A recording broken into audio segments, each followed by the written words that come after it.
Welcome to the Compliance Officer's Playbook podcast. Today we are getting into a really critical shift happening in the world of EU finance and technology.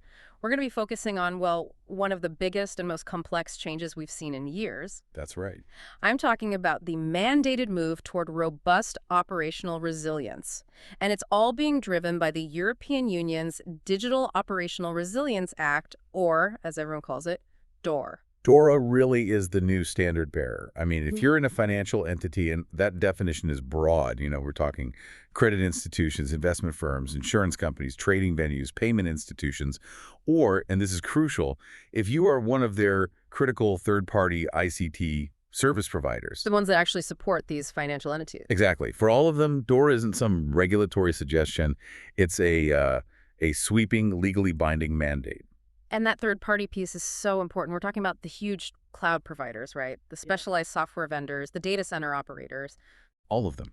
Anyone whose technology really underpins the backbone of the EU's financial stability is now, well, directly under the regulatory gaze. And this isn't some far-off problem, is it? It feels like the deadline is approaching very, very quickly. It's shrinking rapidly. The DORA compliance requirements become fully mandatory on January 17, 2025.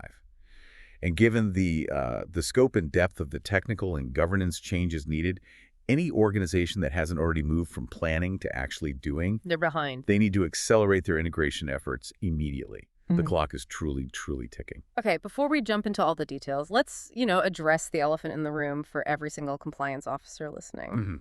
The relationship between DORA and GDPR.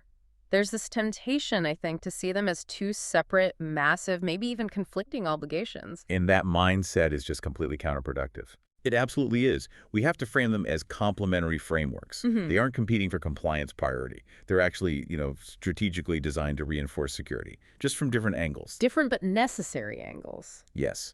So GDPR is all about protecting personal data and privacy. DORA, on the other hand, is focused on operational uptime, system integrity, market stability. The thing is, a single incident can breach both, which is why an integrated compliance strategy is really the only viable path forward. So over the next few minutes, we're going to break all of this down. We'll define DORA's 5 fundamental pillars. We'll analyze that. Tricky but essential intersection with GDPR, especially on incident reporting. And we'll get into the weeds on the specific technical requirements laid out in the Act's articles. Yes, particularly around risk management and testing. And then finally, we have to tackle that enormous challenge that firms are facing with third-party vendor risk and cloud portability strategies. It's a huge topic. Let's start at the beginning, though.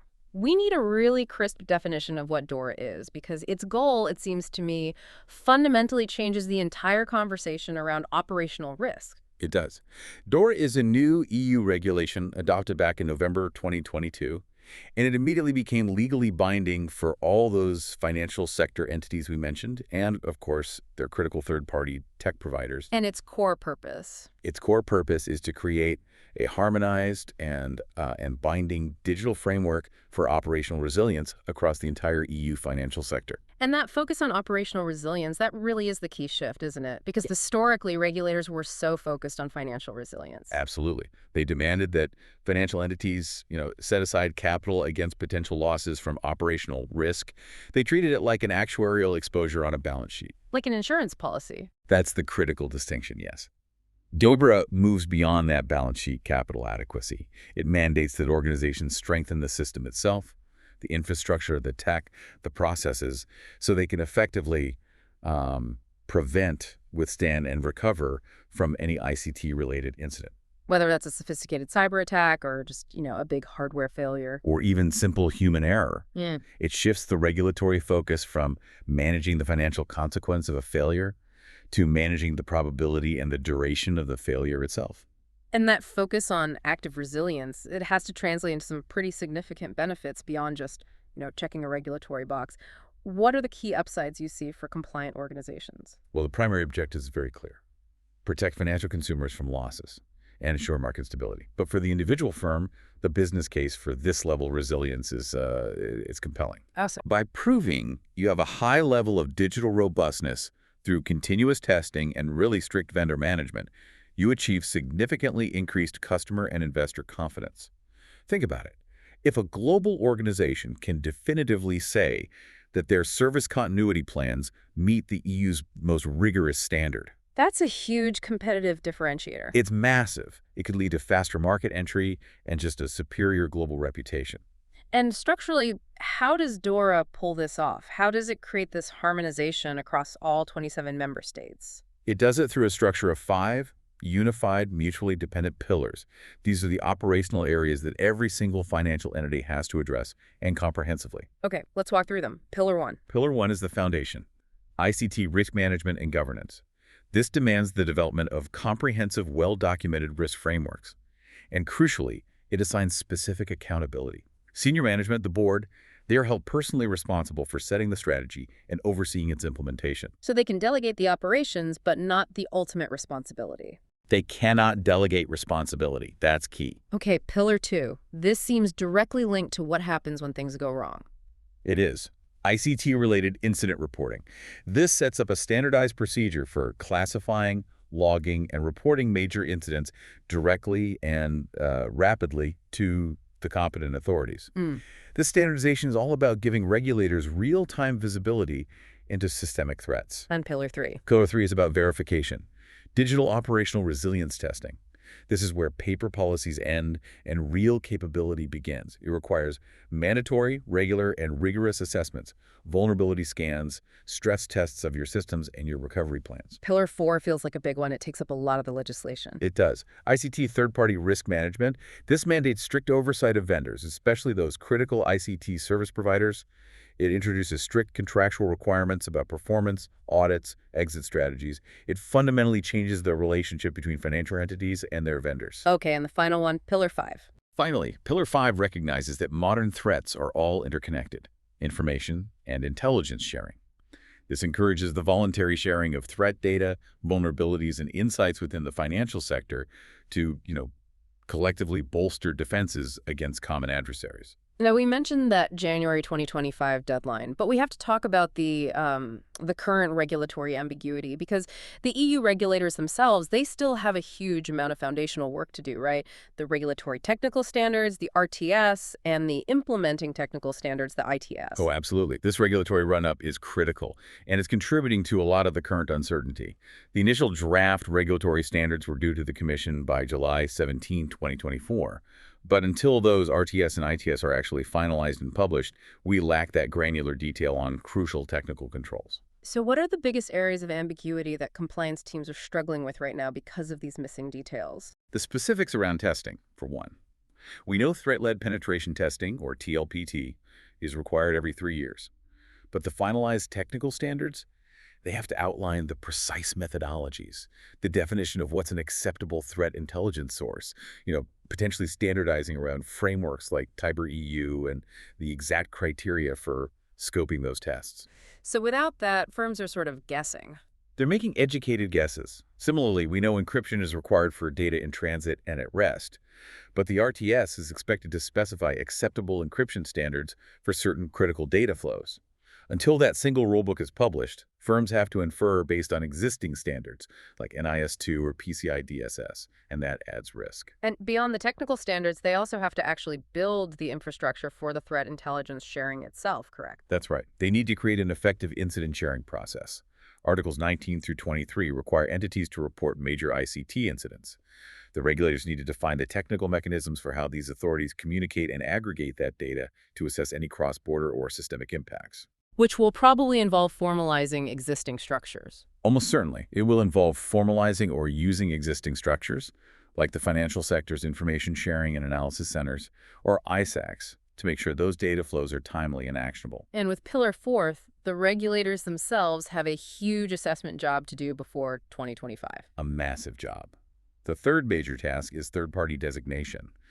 Regulators have to assess and then designate which of these ICT third-party service providers are critical. This means analyzing market share, dependency across multiple FEs, the potential impact of a single failure. And once they're designated as critical, those third parties fall under direct regulatory oversight and become subject to the penalty regime. Okay, let's talk about those penalties. The legislation is still firming up some of the specifics for FEs, but the focus on third parties is really stark. It is, and it just highlights how serious Pillars of the First is. Article 35 introduces a specific and, frankly, dramatic monetary penalty that targets these non-compliant, critical third-party providers.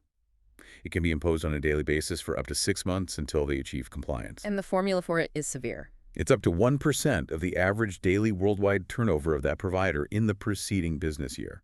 1% of worldwide daily turnover applied daily for up to 6 months. That is, that's designed to be a crushing financial incentive for compliance. It's a dramatic comparison to, say, GDPR fines. GDPR fines are single, large penalties up to 20 million euros or 4% of annual turnover. The DORA penalty is fundamentally about enforcing behavior and operational change. It's a coercive fine. It is. It accrues daily. The intent isn't just to punish a past failure. It's to force the immediate remediation of a systemic operational vulnerability. It means a critical third party literally cannot afford to be non-compliant for long. Okay, that really sets the stage. Now let's move into the area that I think causes the most immediate stress for compliance teams. And that's navigating the dual obligations of DORA and GDPR. We've said they're complementary, but they are built on fundamentally different philosophies. That is the crux of the implementation challenge. GDPR is a principle-based approach. Its goal is protecting fundamental privacy rights, so it gives organizations flexibility on how they achieve data security as long as they can demonstrate accountability. And that flexibility can be nice, but it can also lead to some uncertainty. Exactly. Enforcement standards can feel uncertain. DORA, by contrast, is highly prescriptive and rule-based. It requires continuous monitoring, specific types of mandatory testing, fixed reporting timelines. And while that provides consistency, it also imposes a much heavier, more defined compliance burden. So while they're both aiming for security, DORA cares about the financial system's ability to keep running. And GDPR cares about the individual's rights when their personal data is compromised. So the ultimate stress test for this whole dual compliance structure has to be incident reporting. Let's imagine a scenario.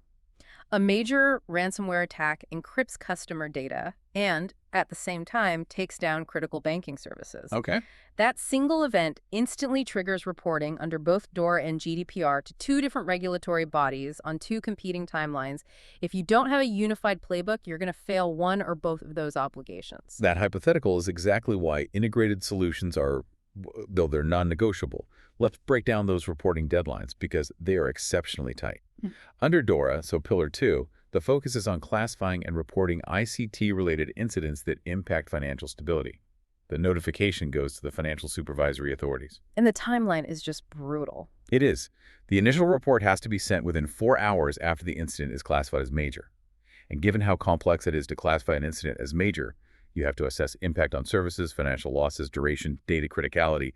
That 4-hour window almost necessitates automated analysis. In reality, it probably means the initial report has to be sent within, 24 hours of discovery at the absolute maximum. That's right, and 4 hours is less time than it takes most multinational teams to even get a full crisis meeting together. You need triggers that practically self-report.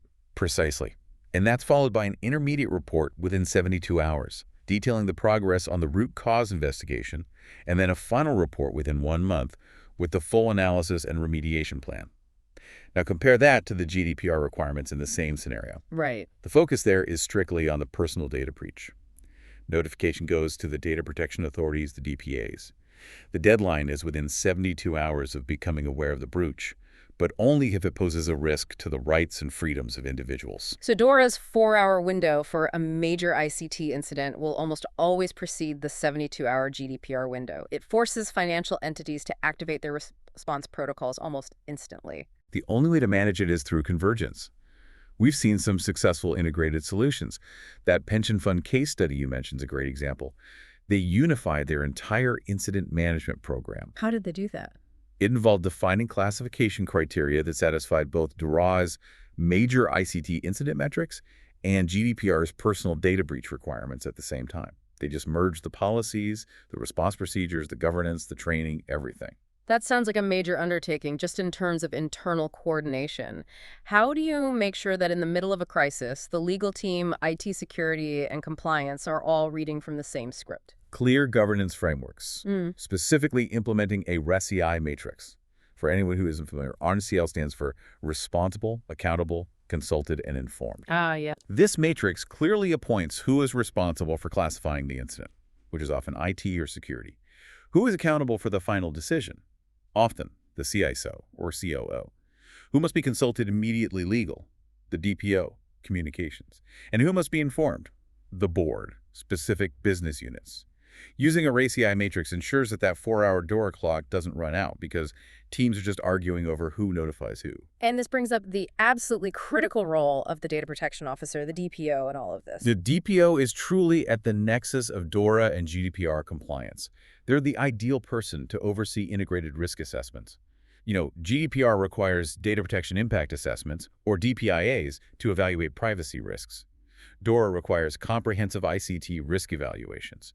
The DPO can help combine these into one holistic assessment that views the tech infrastructure and the data it handles as a single, interconnected risk profile. And when you have multiple regulations overlapping, DORA, GDPR, and now the EU AI Act, who decides which rule takes priority? That's where the DPO's legal training is crucial. They apply the principle of lex specialis. Can you explain that? Sure. Lex specialis is a legal rule that says a law governing a specific subject matter will override a law that only governs general matters. So in practice, if an AI system fails and that failure disrupts financial services, DORA's resilience framework and reporting deadlines kick in because DORA specifically governs financial resilience. Okay. But if that same AI system is being used for, say, automated credit scoring and it's making discriminatory decisions based on personal data, then the EU AI Act, or GDPR, would likely take precedence for that specific use case violation, even while DORA still applies to the system's operational stability. The DPO navigates this complex map. They're the internal arbitrator. Let's shift from governance and integration down to the technical ground floor. We need to talk about operationalizing compliance, which really centers on pillar first and pillar the third. ICT risk management and resilience testing. Exactly. This is where organizations need tools, not just policies. Absolutely. Pillar E is where the heavy lifting happens. Article 6 mandates that the ICT risk management framework has to be sound, comprehensive, and well-documented. It must ensure the financial entity can rapidly address ICT risk and achieve, high digital operational resilience. And the requirements are very prescriptive. We're talking strategies, policies, protocols, tools to protect all assets. Yes, and all assets means everything.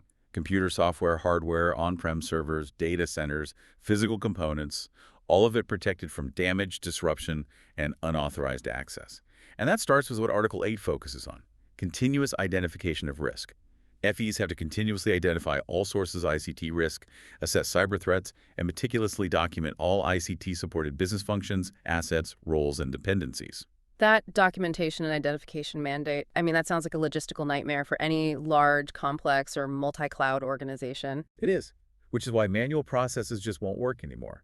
This function is now, necessarily, fulfilled by automated systems. We're talking about tools like Cybersecurity Asset Management, or CSAM, which automatically detects and classifies every single asset, known, unknown, on-prem, cloud, multi-cloud. It's not enough to know what you have. You have to know critical factors like end of life or end of support dates. And the attack surface is always changing, isn't it? Especially with the cloud. That's where External Attack Surface Management, or EASM, comes in. EASM continuously monitors the entire attack surface, including unknown internet-facing assets. It identifies potential ingress points or shadow IT resources that attackers might find before your own team does. And this continuous monitoring of threats and vulnerabilities is explicitly required and has to extend across private and public clouds. So what are organizations using for that multi-cloud vulnerability analysis? They're leveraging solutions like Cloud-Native Application Protection Platforms, or CNAPPs. These continuously scan and identify configuration risks, misconfigurations, and vulnerabilities within their complex cloud deployments. And Article 8 is also specific about the timing of these assessments, right? It's not just continuous monitoring. That's right. Risk assessments must be performed upon each major change in infrastructure or processes. So anytime you deploy a new critical system or significantly update an existing one, and even for legacy ICT systems that haven't changed, you have to do assessments at least yearly. DORA makes sure that inertia is no excuse for unmanaged risk. So moving from identification to prevention, we have Article 9, protection and prevention. What are the core mandates here for keeping systems running securely? Protection requires continuous monitoring and control of the security and functioning of ICT systems. FEs have to design and implement controls, security policies, encryption, access controls to ensure the resilience, continuity, and availability of their critical functions. The key mandate is maintaining high standards of availability, authenticity, integrity, and confidentiality of data. Whether that data is at rest, in use, or in transit. Exactly. And the regulation even gets as specific as mandating practices like patching. Right. Absolutely. Article 9 specifically mandates appropriate and comprehensive documented policies for patches and updates. This sounds basic, but it's often where major breaches start. DORA makes compliance with patching and configuration management a formal regulatory requirement. This demands automation, leveraging integrated patch management and script-based automation to manage configuration drift and ensure security policies are applied consistently across thousands of endpoints without human intervention. So it's about making sure security controls are not just implemented at the beginning, but are actively working and enforced all the time. In perpetuity, yes. That proactive prevention is difficult, but often the most dangerous activity is the stuff that looks normal until it's way too late. That brings us to Article 10, detection of anomalous activity. This is a really challenging mandate. FEs have to have mechanisms to promptly detect not just known threats, but anomalous activities and performance issues that might signal a subtle breach or an attacker moving laterally. This requires a shift from signature-based detection to behavioral analysis. So how are firms achieving that kind of behavioral analysis? They're moving towards sophisticated, risk-centric approaches, often using AI and machine learning in solutions like extended detection and response, or XDR, platforms. These systems analyze massive streams of data to establish a baseline of what normal behavior looks like. Okay. So when a privileged user suddenly accesses files they never normally touch, or an external-facing system sees a performance drop that could indicate resource exhaustion, the XDR system detects that anomaly, defines alert thresholds, and kicks off an automated alert and incident response process. The goal is to catch that attacker who is moving silently, mimicking normal use. So DORA's technical requirements are really pushing organizations toward platform consolidation, away from managing dozens of different security tools. That's a key takeaway. And even smaller entities are encouraged to adopt this platform approach. Article 16 outlines a simplified ICT risk management framework, specifically for microenterprises and smaller entities. They can comply by leveraging an integrated platform-centric Model 1 dashboard, one agent deployed everywhere, which helps mask the complexity and rapidly deliver accurate asset management, vulnerability detection, and policy compliance. It's a single pane of glass approach. Exactly. It allows them to achieve that continuous monitoring and risk minimization without needing a huge internal security operations center. Let's pivot to verification with pillar the third. Rigorous resilience testing.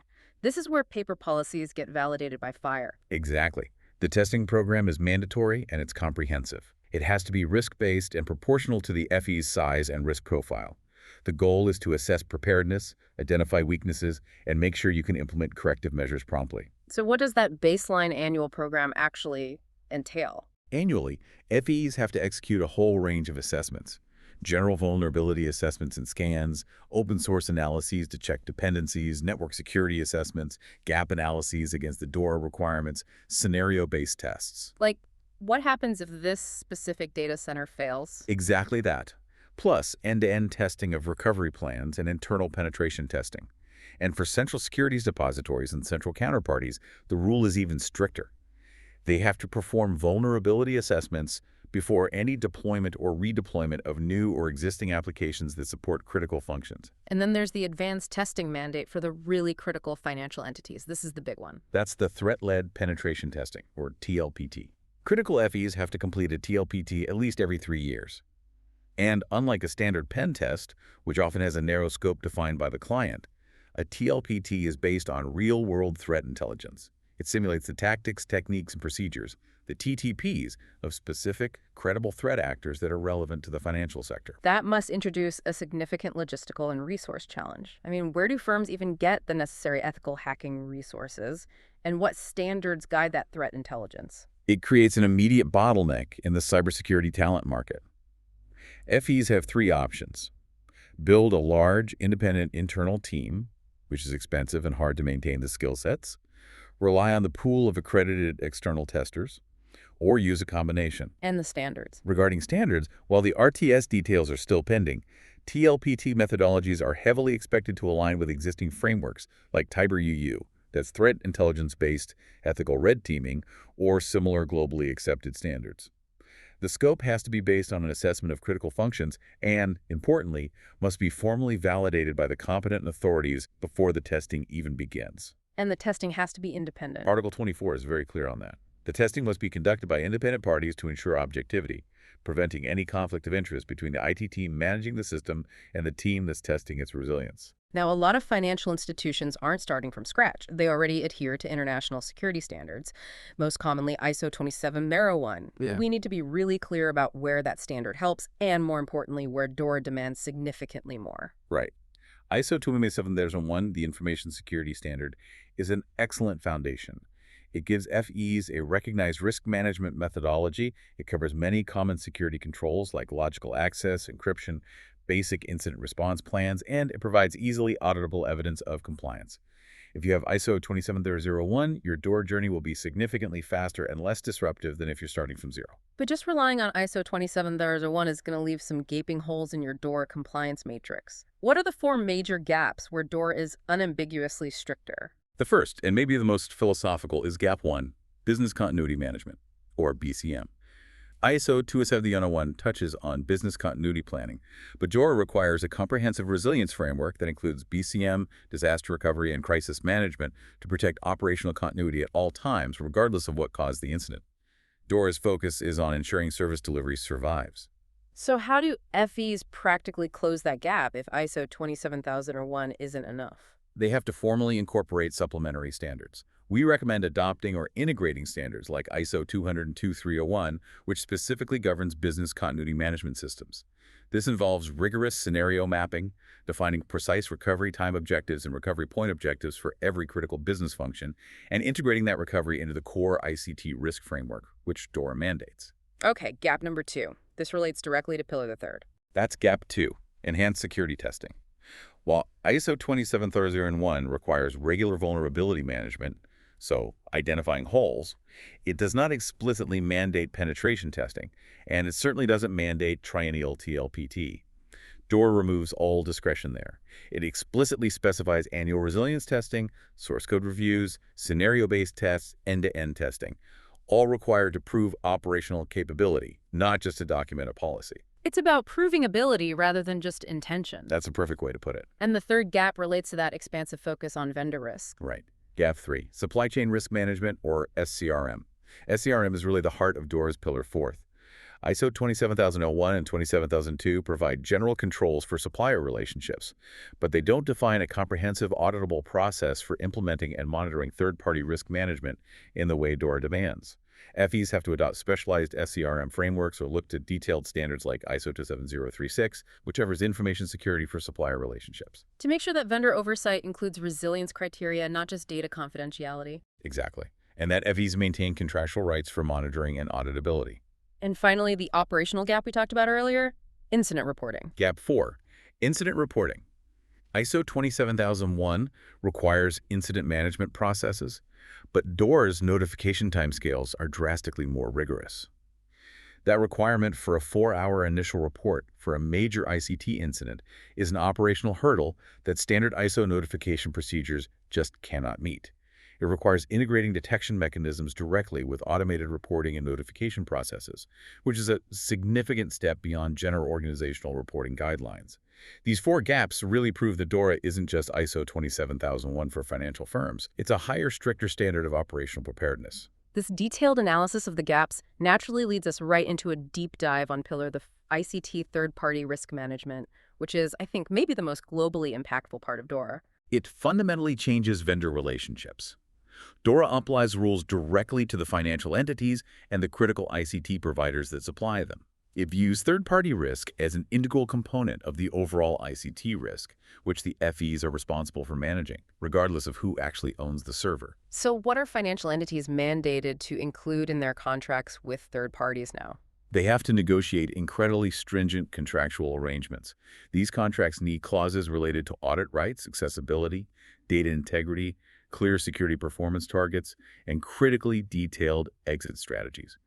FEs have to know exactly how they would transition services to another provider or back in-house if the contract is terminated or the vendor fails. And the rigor of those contracts is enforced by the fact that the authorities have this new power. A significant new power. They can actually suspend or terminate non-compliant contracts with critical third-party providers if they pose a systemic risk. The ability to terminate a contract with a major cloud provider or a massive software vendor is a huge regulatory hammer. It shifts the power dynamic entirely. This means FEs have to rigorously engage in dependency mapping. They have to identify every single business function and process that is dependent on a third party. And DORA mandates diversification. FEs are required to avoid overdependence on a single provider for critical functions, actively seeking to mitigate systemic risk by ensuring multiple options are available for resilience. And when we talk about overdependence and diversification, the biggest issue facing the industry has to be the dominance of the hyperscale non-EU cloud service providers, AWS, Azure, Google Cloud. That heavy reliance creates the cloud sovereignty dilemma. Exactly. The challenge is immense, especially since data shows 90% of organizations already use multiple CSPs, so complexity is already high. DORA doesn't mandate that you have to use a European cloud, but it mandates that you must be able to survive a catastrophic failure or a geopolitical disruption that affects a major, often non-EU provider. And this is where the portability requirement comes into play. How specific is DORA on that contingency? DORA mandates that FEs have to establish and document a structured strategy that shows their capacity to efficiently transfer cloud-based data and workloads among various CSPs and/or revert to on-premises data centers swiftly. Now, DORA doesn't mandate that you have to actually execute that portability today, but the contingency plan must exist, and that capability has to be regularly tested as part of Pillar the Third. So firms need tested, viable contingency options. What are the two primary strategic options that compliance officers are evaluating right now to address the risk of a CSP failure? Option A involves strategic partnership and a multi-cloud architecture. FEs work with their existing CSPs to ensure their critical workloads are easily containerized or virtualized, which facilitates using EU-based CSPs or at least diverse availability zones for essential workloads. It's a strategy that supports continuity through geographical and infrastructural redundancy. You're spreading the risk. And option B, which is the most drastic, addresses the need for the ultimate failsafe. Option B is the resurgence strategy, moving workloads or data back to your own in-house data centers. Now, this is often vastly more costly. It can significantly inhibit the innovation you get from cloud migration, and it might not even be feasible due to capacity constraints. However, It might be the fastest continuity option. depending on the service's criticality and the required recovery time objective, moving that application in-house might be the fastest continuity option during a severe long-term incident affecting the external provider.